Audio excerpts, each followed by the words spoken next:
Alright, welcome to another game on the Clark and Addison Gaming Company's YouTube site. My name is Brian Hafferkamp. I'm the designer and creator at the Clark and Addison Gaming Company. In this game we got our second national semifinal, so we're replaying the 2023 Final Four using a brand new college basketball game. This is in development, yet to be released, but just getting very close. I'm sort of perfecting. Yesterday posted a little bit that I'm perfecting the team making process, so I went ahead and created the 90-91 Final Four teams and just working on their team cards now. But pretty easy actually to make the player cards. There are some differences with just the data that's available, so the cards for the older sets are probably going to be just a little bit different, and obviously they shot three-pointers back in the 90s, so that's not such a big deal. If you go back into the 70s, 80s, maybe the 80s are okay, but eventually you get into a place where there's no three-pointers, so I had to deal with kind of how basketball has changed over the years. But in this game, very recent, this game was played last year between Alabama and UConn. So Alabama is the away team, UConn the home team. And let's get this one going. We got everything all set up. Let's go through our starting lineups. For Alabama, it is Mark Sears. Aaron Estrada is another guard, and Rylan Griffin. That's your three-guard setup. Nick Pringle and Grant Nelson are going to be your forwards. You can see here I've got 1, 2, 3, 4, 5. This is sort of how I would lay them out if I was putting them on the floor. Don't know that this was like technically how they would have set it all up. Maybe they had a guard. I wasn't sure who they guarded. So this is how I would set it up if I was putting the players on the floor. For UConn, it's going to be Tristan Newton, Cam Spencer, Stephen Castle, Alex Caravan, and Donovan Klingen.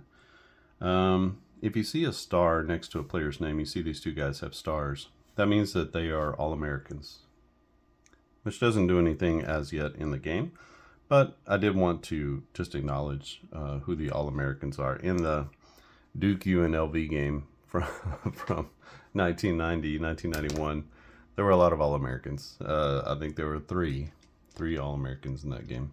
So UNLV had Larry Johnson and Stacey Augmon, and then Christian Laettner was also an All-American that year. So just wanted to kind of give an acknowledgement to that.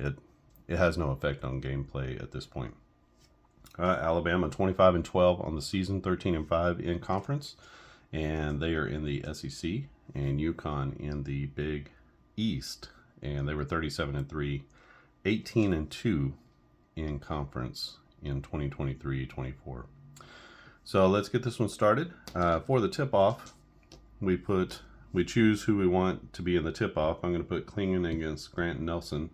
Those are our two tallest guys, and Klingen is going to get 2 dice to roll, and Nelson's going to get 1. So it's going to sort of work like that. The tallest player is going to have the advantage in this. So these two are added together to 11, 11-6. So the tip is going to go to UConn. And for UConn, this will be a layup chance that goes to a B. And we have lots of B's here, so we actually have 4 B's. And when I have 4, I like to roll this little D4 die. So shake that around real good. And that goes to the number 3. And the number 3 is 1, 2, 3. That's Stephen Castle. Castle with the layup attempt. 1-54 is good. It's a 93, so he misses the bunny right off the bat. And that will be a miss there. Let's see about the rebound. Rebound goes to the defense, and that's a defensive C rebounder. C is not their quality of rebounds, it's the number that they got. So whether it's an A, B, or C, it's what percentage of the 2-pointers, 3-pointers, touches, rebounds, assists, etc. Just trying to distribute the ball to the correct people. So Griffin with his first board, and that's going to be our first possession. So UConn comes up empty, their first trip down the floor to be Alabama's first shot here. This is going to be a fadeaway jumper to, we have a couple of A players here, and this is going to go to Estrada. So Estrada in the lane with the fadeaway. He's a 1 to 53 to hit, and that's going to be up and in for Aaron Estrada as he goes buckets for Alabama. And is there an assist? A 7 goes to an A assist. We have 2 of those, so the assist is going to go to Sears. And just like that, we are off and running in this one. 2-0 Alabama. Connecticut with the ball. A 66 is going to be an AM1. That goes to a C. We don't have any C's in here, so we're going to go up 1 to a B. Actually, let's go to our touches. I like to use the touch. So we actually have 3 A touches on here. So let's see who gets this. I like to do red, white, and blue. So red, white, and blue. Blue is going to be Caravan. And Caravan with the M1. Let's see if he makes the free throw. He does. So Caravan is got the bucket +1. And the foul is going to go on Nick Pringle. That's foul number 1, team foul number 1. And possession number 1. All right. So Caravan puts UConn up 3-2 with the and 1 play. 777's here. 77 is going to be a shooting foul. That goes to a B. We have 2 B players here. So that will be here, Nick Pringle. As he gets fouled in the act of shooting, that'll be a foul on Caravan. Turnabout is fair play, I guess. Team foul 1, Caravan's first, and going to the line is going to be Nick Pringle. He's just a 56% free throw shooter. He's going to make the first, and he will make the second. So against all odds, Pringle puts in 2 points. And Alabama with a 4-3 lead early in this one. UConn coming back down the floor with the ball. 23 will be a fadeaway shot. So this is going to go to a B shooter. Again, we have 4 Bs on the floor. And this will go to Cam Spencer with the fadeaway jumper. 1 to 54 is good. 45 is going to be up and in for Cam Spencer, his first bucket of the game. And that assist will go to a D assist. We don't have a D, and so that's just going to be a bucket with no assist. That's how I'm playing the assist. Excuse me. So if there's no explicit assist, then it's just he created his own shot. 20 will be a jumper, and that goes to a C. We do have 1 C, Rylan Griffin. And 157 jumper will be good. That's off the mark for Griffin. We have a 0. Let's see about the defensive board. It is a defensive board, and that's going to go to a D rebounder. Not sure we have any of these on the floor. We don't, and so let's go to our highest rated rebounder. That's going to be Klingon. Actually, Klingon or Newton. So it'll be Newton, actually, with the rebound. Tristan Newton. The All-American guard with the board. And we're coming back the other way. UConn up by 1 early in this one. 54 is going to be a 3-pointer from the left side. A 10 goes to a D 3-point shooter. Do we have any of those? We do. Donovan Klingon, the center, stepping out. He's a 1 to 25 for a 3-point make. And it's all going right early for UConn as Klingon steps out and drills the 3. And that is an 8-4 lead. The assist goes to a B assist man. And that's going to be Stephen Castle. Castle with his first assist.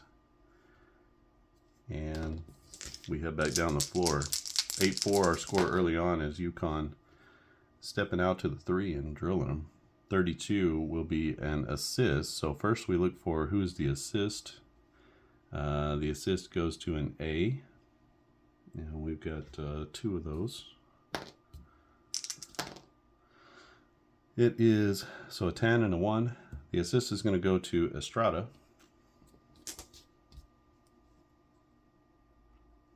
And then we got to find out the make. The make goes to a B. We have 2 of those Bs. And it will be Nick Pringle with the bucket.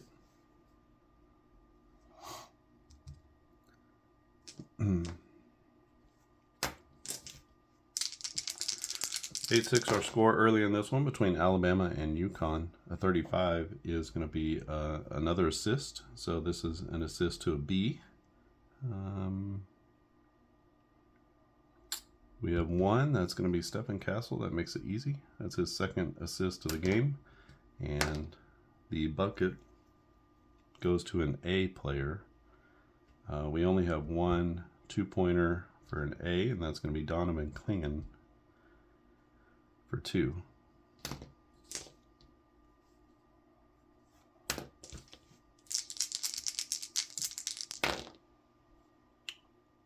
$36 is another assist. So I did throw these in. These are like auto 2-pointers kind of thing where there's an auto assist. I don't know that I like that, but I've been told that this is kind of what people put into games, basketball games, so I'm trying. This is going to go to a D assist man.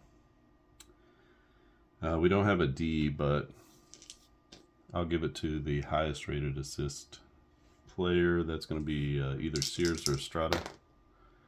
It'll be Estrada. So he gets his 2nd assist, and the bucket will go to a B. We have 2 B players, and it will be Grant Nelson with his first bucket of the game. And that keeps Alabama close at 10-8. Let's mark off a possession. 10-8 UConn. UConn with the ball at 31, another assist. So a 10 that goes to a D assist man. There's not one of those. So we do have some A's. We have 2 A assist players. And that will go to Tristan Newton. That's his first assist of the game. The bucket will go to a B player. So we have 3 of those. If we take Tristan Newton out of the equation, then we have 3 that he could throw to. And that'll be for Stephen Castle. Castle with the bucket. So 12-8, our score early on in this one. Remember the possessions. I figured the possessions by doing the pace. Pace is 66 for each team. That means there's 132 total, which you see here I've marked, and then 66 will be halftime.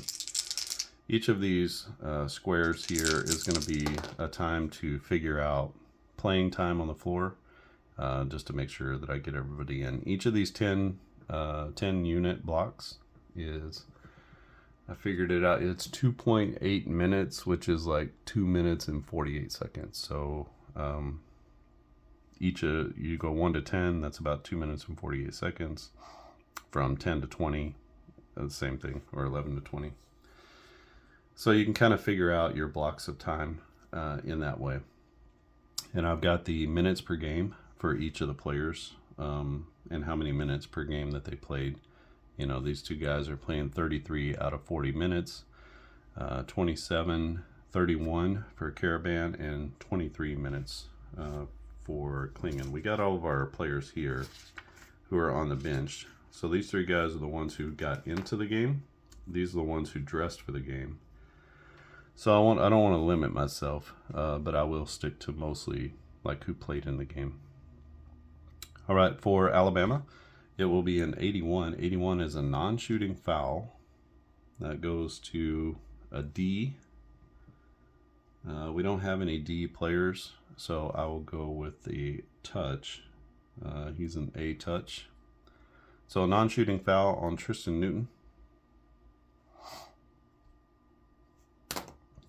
That's foul number 1, or yeah, 1 for Newton, 2 second team foul. 33 is going to be an assist. This goes to an A assist man, which is one of these 2 guys. it will be Mark Sears with the assist. And it will be a C 2-point shooter. So that's Rylan Griffin with the bucket.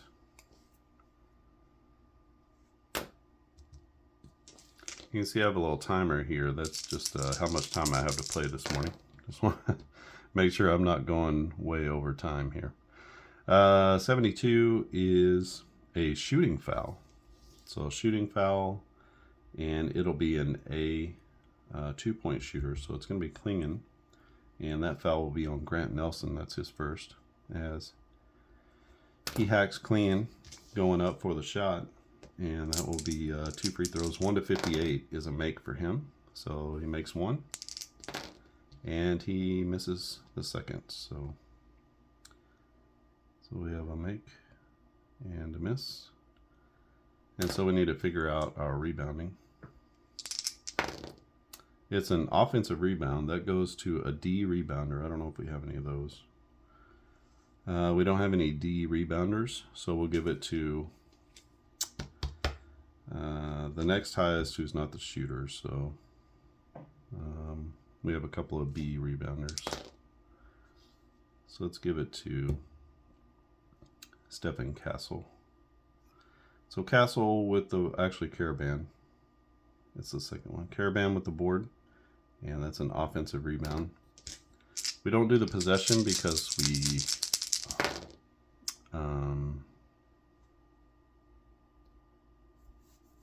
I lost my train of thought. Because we don't count offensive rebounds as a new possession. That continues the possession. So if you look up the technical how possessions are created, then they take out offensive rebounds because those are not a new possession.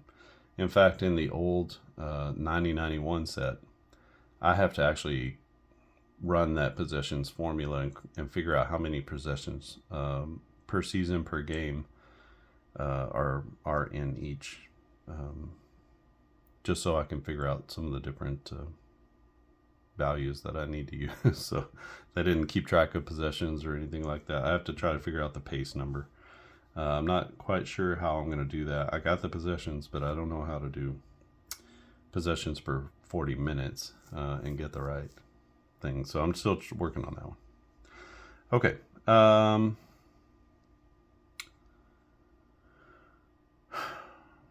What do we got? We got a 52. All right. So this will be the last play, and that'll be okay because it'll take us right to the 10. So 52 on the possession is continuing. So they get a 3-pointer out to the left. It's going to be from a C 3-point shooter. That's Stephen Castle. So Castle steps back. He's just a 1 to 27. And it's a 25. And Castle lands the 3 with the splashdown. And that puts up UConn 15 to 10. Let's see about the assist. The assist goes to an A assist man. We've got 2 of those. So it'll be Newton or Spencer. It is Tristan Newton, his second assist of the game. And that takes us to the 10 mark. So that's a good place to stop. So we played about almost 3 minutes in the first half. It's 15 to 10. So quite a bit of scoring going on here in the first 3 minutes. The game was actually pretty high scoring. It was 80 in the 80s and the 70s. So both of these teams were hitting. I think UConn shot at like 60%. So Alabama was up over 50, 53, 54%, something like that. So both teams were playing, and they play a little bit more up-tempo. They're 50% shooting teams between the two of them. Actually, I didn't go through and redo those. Okay, I got to do that. But let's go ahead and figure out our time, our minutes here. So basically, when I get to one of these blocks, I want to go through and see who's on the floor. So if I've made any substitutions halfway through, I'll make a note of that while I'm doing it. But no substitutions yet in the first 3 minutes of the game. No need to. We've got a couple of fouls, but nothing major so far. So for Alabama, it's going to be a take for Mark Sears. And basically all of our starters, right, are going to get a mark. We don't have any of our subs in the game yet, so each team just with starters. And I just make a note over here with a little tick mark, and each of those ticks is going to be, you know, essentially 3 minutes, right? You could come and do it down to a T. 2.8 really is what it is. But really we're looking at the minutes per game. We're just trying to make sure that we have a good substitution pattern that gets guys in. So Stewart's going to get 9 minutes per game, 16 for Johnson, so a little bit more, 19 for Diarra. So they've got some guys off the bench. And then Alabama plays a lot more people off the bench. 24 minutes for Wrightsell. Stevenson 17 minutes. Diabate is 8 minutes, and then Walters got 12 minutes. So they have a pretty deep rotation on the Alabama bench. So you just have to kind of see how you can do that. You can see that especially Pringle is going to be in and out of the game quite a bit. And Grant Nelson plays 26, so he plays about half the game. And so here is where you're going to get a lot of rotation in and out. They have 2 forwards, so Stevenson and Diabate and Walters. So they have 3 forwards that they get in and out of the game, but their guards play most of the game. So you just got to kind of see, you know, how you can rotate people in and out. Sometimes it's because of foul trouble. Sometimes it's because of just stamina, that kind of thing. So it will be Alabama ball. They're down 15-10, and I'll continue this at some point. The game takes a long time to play, so I won't lie to you. I mean, we've played, it's taken us, 20 minutes to play the first 10 units, but you get a lot of like action going on in the game. I mean, you can see there's some 3-pointers being shot, and both teams are shooting well coming out of the gate. They'll cool off, I promise you, and they'll sort of fall back to their normal, whatever their stats are. They'll fall back to that. But they're shooting well right now, and once you get especially the subs in the game, they're not always the best shooters. You know, you got like a 44% free throw shooter here, so. And then there's lots of action as far as assists and different things like that. And that's part of it. We've hit on the assist several times, and so that's sort of an auto make, which will boost their 2-point shot. Maybe I'll just have to really figure out the assist part. Maybe I'll take that out. I'm not sure, because that's going to boost their shooting percentages if you keep hitting on that. But we'll see. The other games have been a little bit inflated in the scores, but not too much. Maybe 5 points or so over. Okay, and if you haven't subscribed to the channel, go ahead and click subscribe. I will continue this game either offline or on the recording, and not exactly sure how I'll do that yet. But I've got it all here laid out, and I can just lay everything back. The game has a pretty small footprint. Actually, it's not a lot of footprint because these cards are pretty small. You can see in my hand. I have a pretty big hand, but the cards are, you know, not huge. And they're probably like an APA card size if you held it that way. And then we haven't gotten into the highlight plays, but we do have 20 highlight plays. A lot of these are technical fouls or weird plays that might happen, or just kind of exciting highlight type plays. Those happen if you hit on a 1. I don't want them to happen too much because there are technical fouls on here that are kind of rare, you know, like coach technical fouls and different stuff like that. So it should happen, just not a lot. And then you just roll a d20 for that. So it will be Alabama ball, and they will have a 5-point deficit going into their next block of time. All right, if you like this video, give it a thumbs up. Otherwise, subscribe if you keep coming back here, and you'll be able to go to your subscriptions and get my videos in your subscriptions whenever I post new videos, usually a few times a week. And If you want to check out all the games that we have for sale, it's at clarkandaddisongaming.com. clarkandaddisongaming.com. And you can find more basketball, baseball, football games there, cards and dice. And they're all PDF, print and play. I don't do any physical sets. So the advantage of that is if you live far away, you never have to worry about shipping. You get it instantaneously. You don't have to wait for the files, and then you can print off what you want to use for the games. Sometimes I give you multiple options for the game, so you can print off what you want. It actually saves you a little bit, and yeah, I think that's it for now. Thanks for watching, and I'll see you again next time.